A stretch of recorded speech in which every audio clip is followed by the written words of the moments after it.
Decomposing करना सबसे important है। जैसे कोई भी जीव है, उसकी डेथ हो गई, डेथ होने के बाद में अगर उसके न्यूट्रिशन जो है वो रिसाइकलिंग इन्वायरमेंट में आप लाना चाहते हो, अगले जीवों के लिए यदि आप काम में लेना चाहते हो, तो उसको डिग्रेड करना जरूरी है। नॉर्मल कंडीशन में अगर अपन बात करते हैं, सबसे ज्यादा जो organic material, dead organic material जो है, उसको डिकम्पोज कौन करता है? बैक्टीरिया और फंजाई, ये करते हैं। लेकिन यहाँ किसके रेफरेंस से पूछ रहा है? इंसेक्ट के रेफरेंस से पूछ रहा है, क्योंकि अपन क्या पढ़ रहे हैं, इकोनॉमिक इंपोर्टेंस इंसेक्ट का पढ़ रहे हैं। तो इनमें से कौन से इंसेक्ट हैं जो किसमें काम आते हैं? डिकम्पोजिंग में काम आते हैं, डेड ऑर्गेनिक मटेरियल को तोड़ने में काम आते हैं।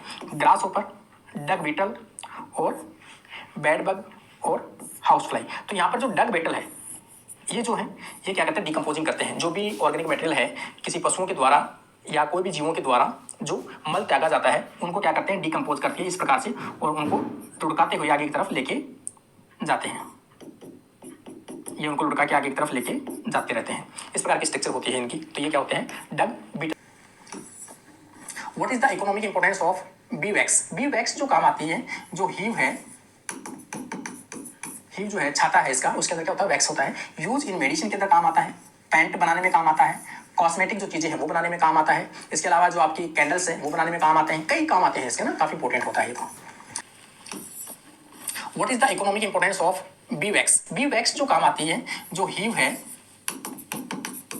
हीव जो है छाता है इसका, उसके अंदर क्या होता है? वैक्स होता है। यूज इन मेडिसिन के अंदर काम आता है, पैंट बनाने में काम आता है, कॉस्मेटिक जो चीजें हैं वो बनाने में काम आता है। इसके अलावा जो आपकी कैंडल्स है वो बनाने में काम आते हैं, कई काम आते हैं इसके ना, काफी इंपॉर्टेंट होता है ये। तो मधुमक्खी मोम सौंदर्य प्रसाधनों, दवाओं और मोमबत्तियों के निर्माण के लिए प्रयोग किया जाता है। 19 नंबर में देखोगे, dived product is commonly used as a natural red die.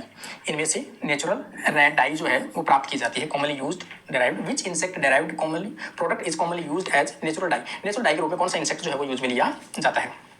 Wax B, C lack, cochineal extract. Cochineal जो एक्सट्रैक्ट है, ये जो है वो डाई के लिए काम आता है, रेड डाई के लिए, कॉकनियल एक्सट्रैक्ट। ठीक है, यहाँ पे देखोगे कॉकनियल किससे प्राप्त किया जाता है? तो आप कहोगे डेक्टिलोपियस, डेक्टिलोपियस कोकस से निकाला गया कार्मिक एसिड। कौन सा है ये? कार्बनिक एसिड। लाल रंग की डाई प्राकृतिक नेचुरल डाई के रूप में प्रयोग किया जाता है। ये तो function of pheromones in insect.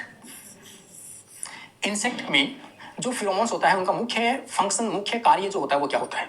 Pheromones देखो, हमेशा चाहे कोई भी इंसेक्ट हो, मुख्य जो कार्य उनका है कि आपस में एक दूसरे को संकेत देना, एक दूसरे की लैंग्वेज समझना, एक दूसरे को फॉलो करना, एक दूसरे से प्रोटेक्शन करना, अलार्म के रूप में यूज में लेना, सेक्सुअल बिहेवियर एक दूसरे को शो करना।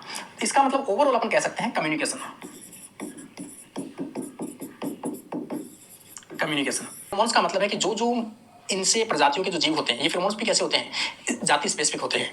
एक जाति के फिरोमोन को दूसरे जाति के जो जीव है वही पहचान पाते हैं और वही उसको फॉलो कर पाते हैं। तो ये जरूरी है कि कम्युनिकेट करने के लिए इनको जरूरी है कि फार्मोन को साबित करते हैं। ये अलार्म हार्मोन के रूप में काम आते हैं, ये अपनी सीमा को, बाउंड्री को मापने के लिए काम आते हैं, और जैसे कोई खतरा होता है उस टाइम पे भी काम आता है, सेक्सुअल बिहेवियर के रूप में भी काम आता है। तो कई पर्पज होते हैं इसके फिरोमोन्स के। तो